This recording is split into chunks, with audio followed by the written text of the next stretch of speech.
السلام عليكم ورحمة الله وبركاته. This is lesson 15 or الدرس الخامس عشر من الكتاب الأساسي النسخة السعودية or the Saudi copy of الكتاب الأساسي book. So inshallah we're going to carry on describing the house of Bakr or Bakr's house. So inshallah in this lesson you're going to use the prepositions in Arabic. You're going to know more about the prepositions in Arabic, which is more than 11 prepositions. So inshallah we're going to talk about fi and ala, okay? And this lam, like lil bayti, the original word is al bayt. So when lam attached to a noun like that, so it's a preposition as well, and it means for, okay? For or with. So we're going to talk about the prepositions in Arabic, especially in this lesson. There are 3 prepositions, so important to know about these prepositions. So these prepositions are fi, which means in, okay? Fi, ala, on, and lam. Lam as a letter, okay? So I leave it like this, not like in the alphabet, because it's going to join to the noun, okay? So this lam should be to be a preposition, should join to the noun, and then the meaning of this lam is for, which means belongs to, okay? Now, what are the important characteristics of the prepositions in Arabic? Actually, any word in Arabic, any noun, not any word, sorry, any noun in Arabic always start, for example, al-bayt, the house.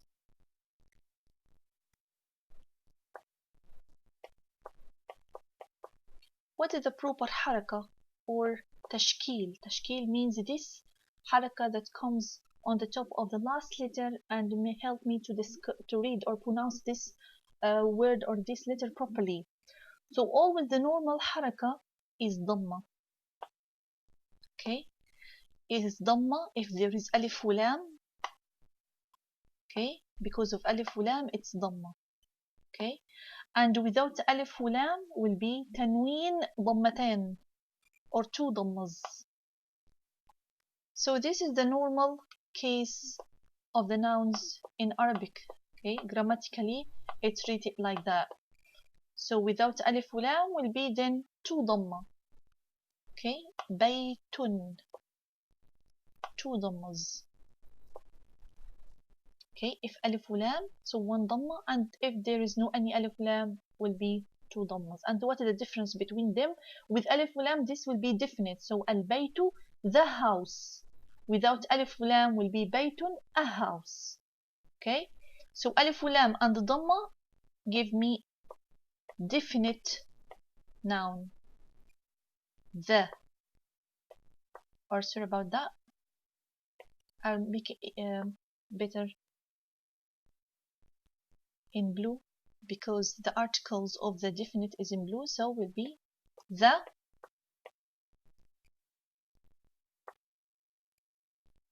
house. Okay,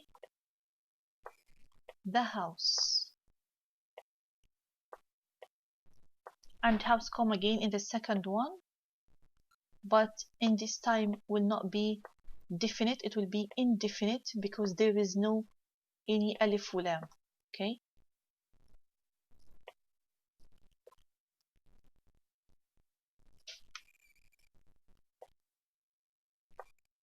so in Arabic the definite article is alif lam, okay, and one haraka at the end, which is dhamma, for example.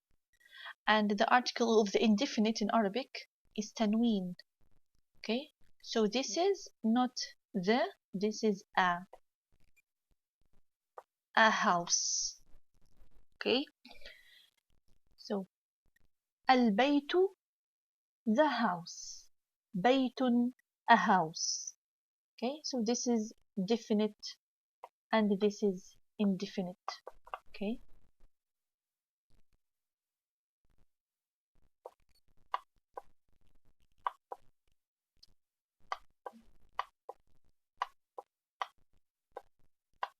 indefinite.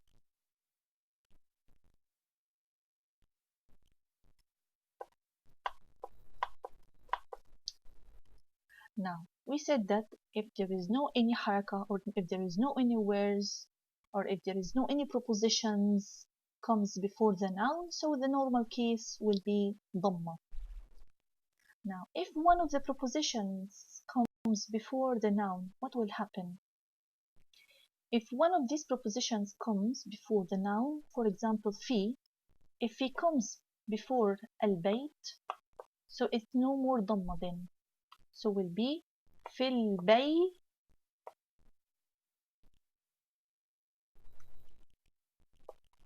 Sorry about that, a little bit hard to write on this whiteboard. So will be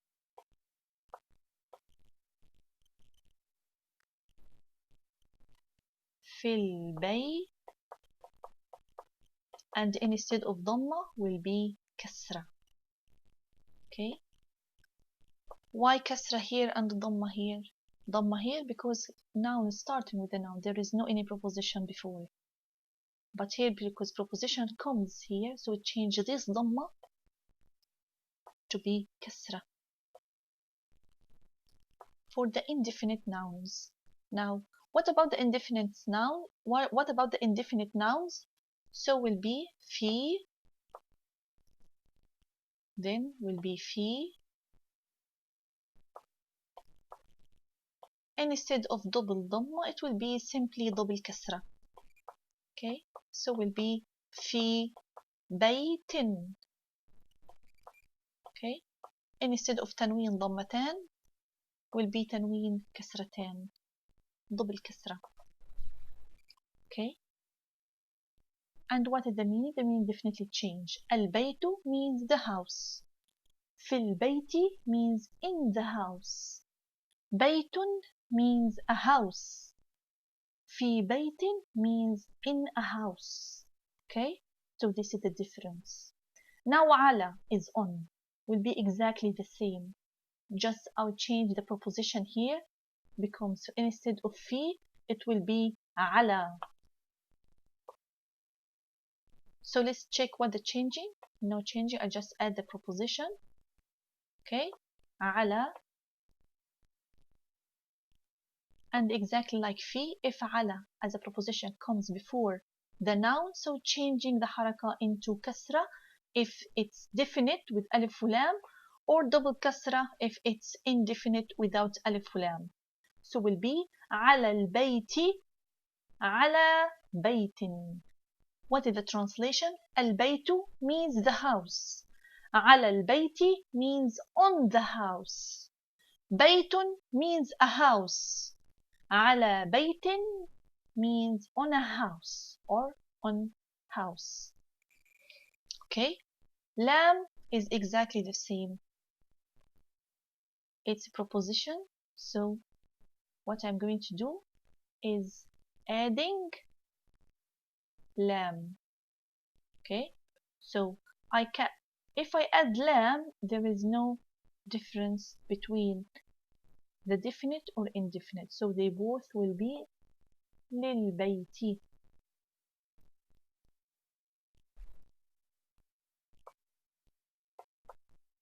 Okay, للبيت. Okay, and I don't forget that there is with this lam there is kasra as well. So kasra under lam and the kasra in the last letter as well. So whatever there is alif lam or there is no alif lam here, so it will be lil bayti, for the house. Okay, now let's go to our lesson again. Go back to the lesson and read. Start read. Fil bayti, in the house. Okay, so we agree now that because the preposition comes before the noun, so I'll change the last haraka or the last letter haraka into kasra. للبيت مدخل واسع. So I'm going to read first just to check the pronunciation and then explain it. في البيت للبيت مدخل واسع. على اليمين حجرة النوم والحمام. There is the rest of the sentence here, so I'm going to read the last حركة.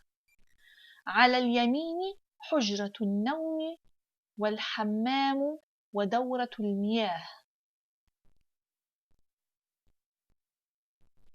وعلى اليسار المطبخ وحجرة الطعام وحجرة المكتب في الطابق. This is a big mistake here. Could you see? This is a printing mistake. It said في الطابق. Okay, this is wrong. Try if you have a hard copy of this book. Change ضمة into كسرة. Why? Because there is في comes before it, so this should be كسرة. So this is a printing mistake. وحجرة المكتب في الطابق. It should be الطابق الثاني. وفي المدخل أشياء كثيرة. بساط ومنضدة وأريكة ومقعد وكرسي. Okay, now let's read this again and translate it.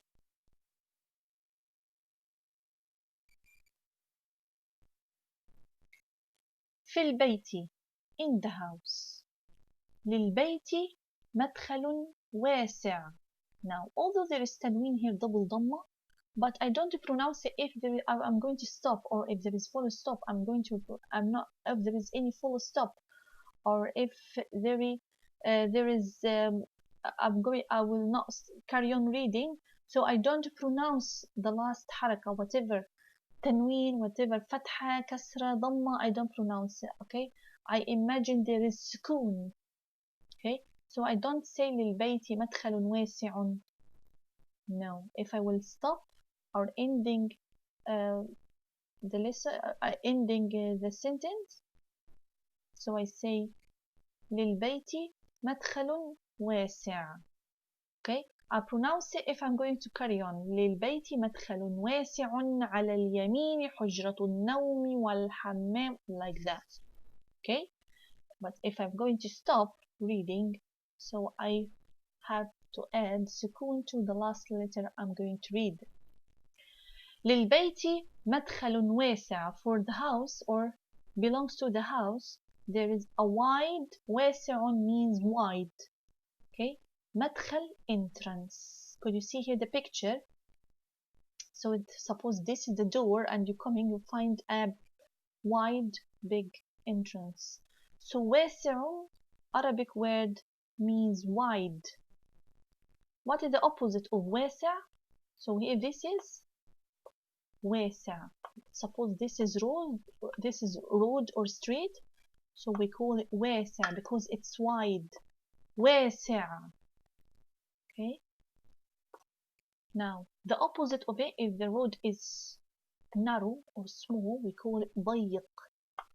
Okay, ضيق. Opposite to واسع, ضيق. ضاد يا قاف. واسع ضيق. Okay, the opposite of واسع, ضيق. ضيق, narrow. واسع, wide. للبيت مدخل واسع. مدخل is entrance, comes from the verb أدخل or يدخل, means enter. So مدخل is a noun now, okay, not a verb, and they call it means entrance. للبيت مدخل واسع. For the house there is a wide entrance. للبيت, لام here means for or belongs to the house or something actually in the house. Okay, للبيت مدخل واسع. على اليمين. على, can you see here? Because lam preposition كسرة comes here. على means on, a preposition again. So اليمين, I never say على اليمين. Okay, I say على اليمين. على اليمين حجرة النوم. Okay, على اليمين حجرة النوم. على اليمين, what is the meaning على اليمين? على اليمين, not on the right exactly, it's on the right hand side. Okay, it means on the right hand side. Okay, he's using his hand right here in this picture. So in his hand right, or in his on his right hand side, there is حجرة النوم, the bedroom, والحمام, okay, and the bathroom, ودورة المياه. Okay, الحمام ودورة المياه. الحمام here means the bathroom, و and دورة المياه means the sink. Okay, the sink and the tap together we call it دورة المياه, because المياه means the water. وعلى اليسار, so اليمين means the right, on the right. على اليمين, on the right. So again, let's translate this again. على اليمين, on the right hand side or on the right, حجرة النوم, okay, the bedroom, والحمام and the bathroom, ودورة المياه and the sink, وعلى اليسار and on the left hand side. اليسار opposite to اليمين. اليمين is right hand side and اليسار is the left hand side. Okay, if we add على, so وعلى and on the left hand side, what we have, what we see here in his left hand side. Could you see this is his left hand side? There is two rooms. The first one المطبخ, here is وعلى اليسار المطبخ, وحجرة الطعام. حجرة الطعام means the dining room. Okay, حجرة الطعام, the dining room. If we translate it vocabulary to vocabulary, so حجرة means room, الطعام means food, the food room, which means in English the dining room. وحجرة المكتب في الطابق. Now this is the second floor. Now let's go again to this one, explain it. Now how he say that two rooms on his right hand side and the two rooms in his left hand side. Okay, it's a bit from first side it's a bit hard to explain it, but actually it's not hard at all. So we imagine that this is Bakr's house and this is, here is the wall. Okay, here is the wall. Okay, a big wall here, and here is the person that he is, which is Bakr, and he described his house. Okay, this should be, sorry about that, this should be his legs, bad drawer actually.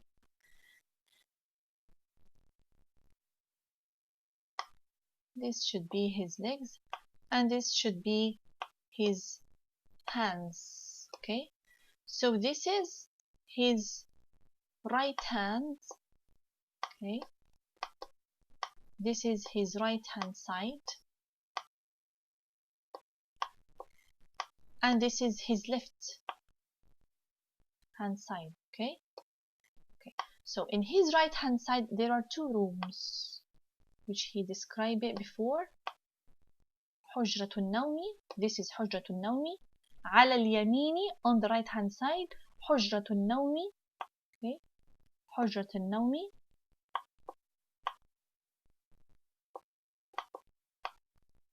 والحمام, and this is the other one, the bathroom, الحمام.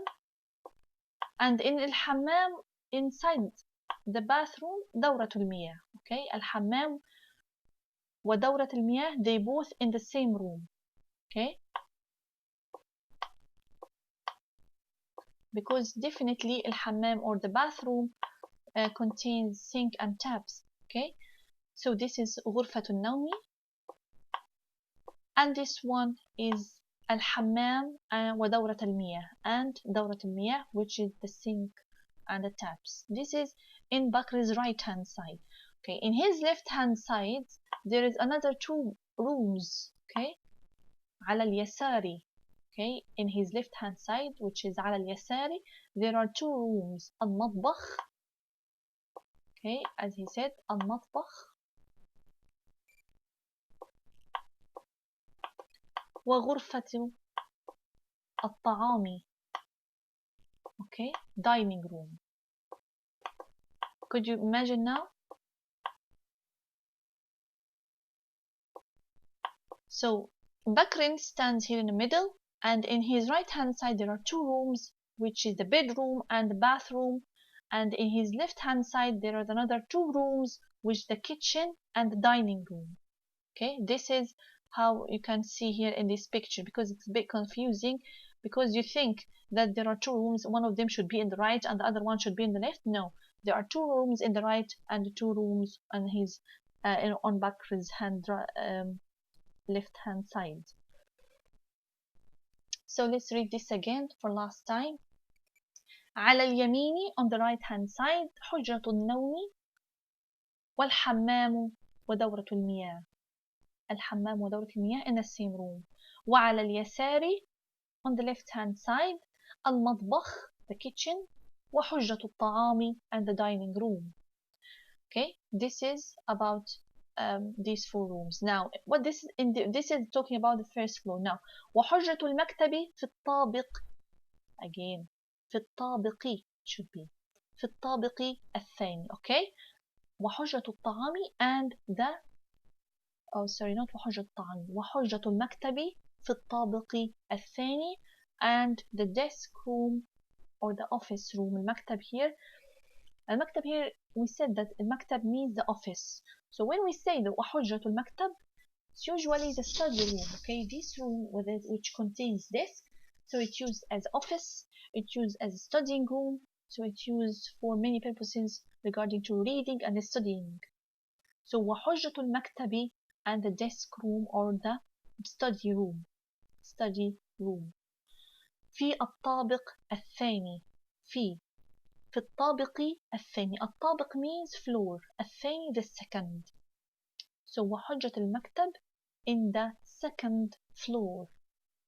وفي المدخل and in the entrance. Again, we go back again to the entrance.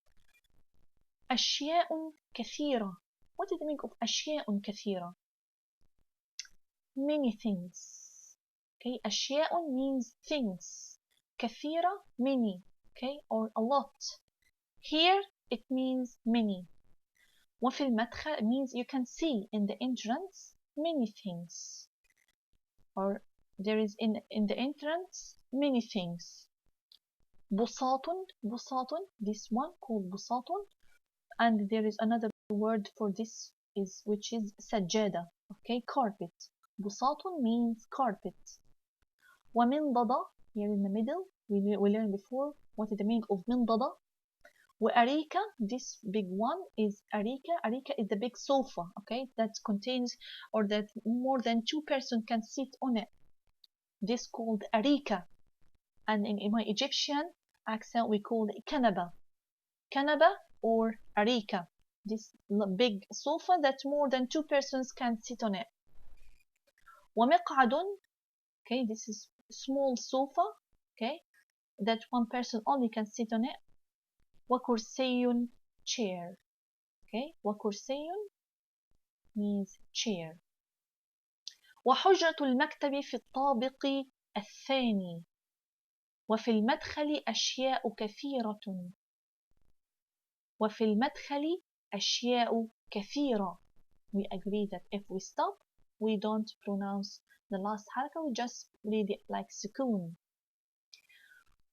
بساط ومنضدة وأريكة ومقعد وكرسي. So again, repeat after me. وحجرة المكتب في الطابق الثاني. وفي المدخل أشياء كثيرة. بساط ومنضدة وأريكة ومقعد وكرسي. Okay, so let's read this again. Let's read this lesson again. And please repeat after me. في البيت. للبيت مدخل واسع.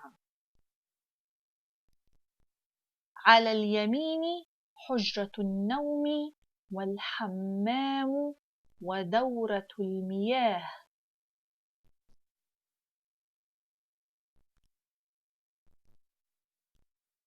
وعلى اليسار المطبخ وحجرة الطعام.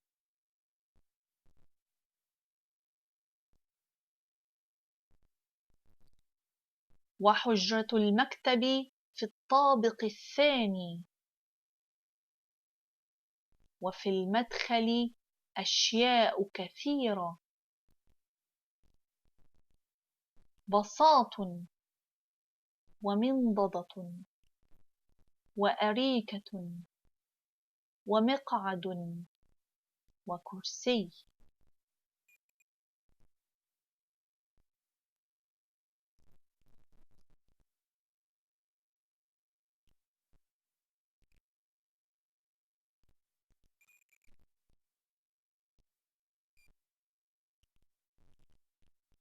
Bakr here still describing his house. So what he talking now about? He talking about the ceiling. What's in the ceiling? وفي السقف, again the preposition comes before the noun, so it got كسرة here. وفي السقف, and on the ceiling, or yes, in the ceiling. وفي, now في means in. ثريا, which means chandelier. ومصباح, and lamp. Okay. وفي السقف ثريا ومصباح, and in the ceiling there is chandelier and lamp. Okay, this is chandelier and this is lamp. This is what can you see in the ceiling. وعلى الحائط مرآة ورف. Okay, and on the wall mirror, مرآة, mirror. You can see a little bit, there is similar pronunciation between مرآة and mirror. Okay, ورف, and shelf.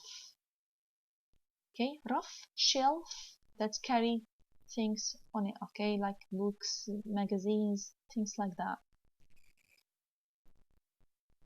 وفي السقف ثريا ومصباح.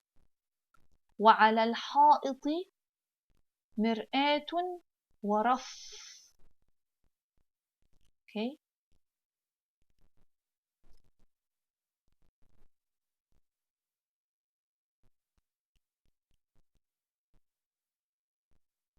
على المنضدة زهرية كبيرة.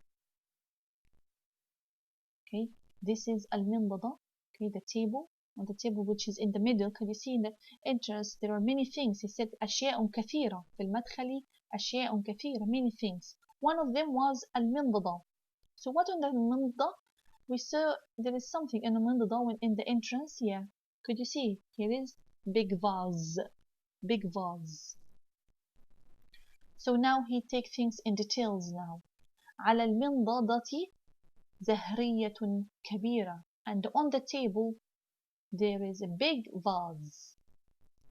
وعلى الرف, and on this shelf كتب, books.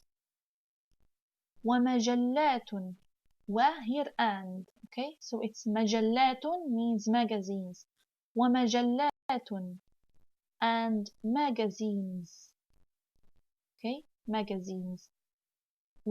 and again جرائد, and newspapers. Okay, now على الرف is on the shelf. He said on the shelf كتب ومجلات وجرائد. So all these things are plurals, noun. Okay, plurals which means in Arabic more than two. Why more than two? Because there is dual in Arabic. Okay, so كتب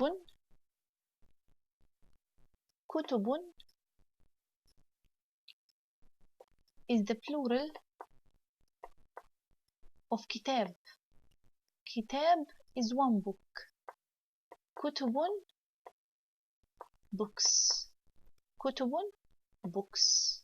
Okay,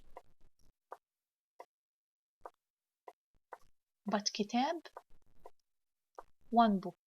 Okay, or book. Now what about the magazines? مجلات. مجلات means magazines. Okay, the singular is مجلة, مجلة, and it is feminine. Okay, in Arabic, things and people are divided into two sections, masculine and feminine. كتب or kitab is masculine, مجلة is feminine. How I know the difference? The feminine always got تاء مربوطة at the end. Okay, usually, not all the time, but most of the time, مجلة, or sorry, the feminine got تاء مربوطة like مجلة here. But when I stop reading, I say مجلة.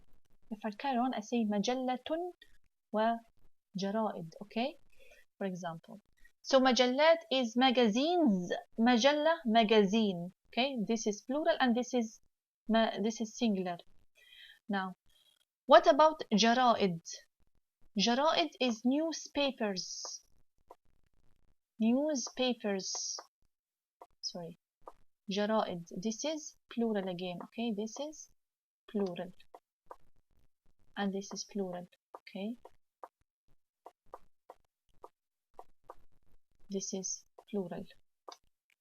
The singular of جرائد is جريدة. جريدة. Now, jarida is a newspaper, okay? So it's only one piece. How I know if this is masculine or feminine? Anybody can tell me. This is feminine. Why? Because ta marbuta comes at the end like majalla. Okay? So these both feminine nouns. And the kitab is masculine. There is no any ta marbuta. Okay? But there is some exception definitely for these rules. There is some proper nouns. Sorry, some proper nouns could be decided or could be feminine, but it hasn't got any ta marbuta. Okay, inshallah we're going to learn about this later in the next lesson, next few lessons, inshallah. وعلى الرف كتب ومجلات وجرائد. And on the shelf there is books and magazines and newspapers. Okay, so shall you repeat after me these sentences, please? Now he's doing more, or he's trying describing in more details. وفي السقف ثريا ومصباح وعلى الحائط مرآة ورف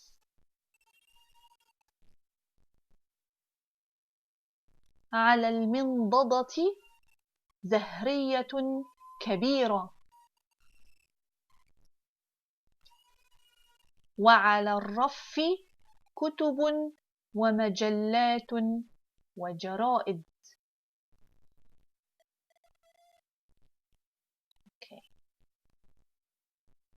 So let's stop here. Please go to the second part to do the new words. It's better to pronounce or read this lesson again and trying to understand every vocabulary of every single word, the meaning of every single vocabulary, I mean, and try before going to the exercise. It's very important to know the meaning of every vocabulary. Put it in a piece of paper and write the meaning, and try to practice writing these vocabularies as well and the pronunciation before going to the exercises, because you can't do the exercise or you can't answer the questions if you don't know the meaning of the vocabularies, or you will then need to go to the lesson again more than time and more than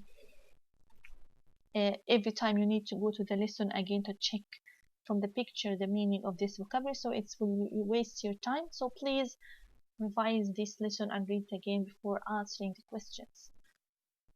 Assalamu alaikum wa rahmatullahi wa barakatuh. See you in part 2.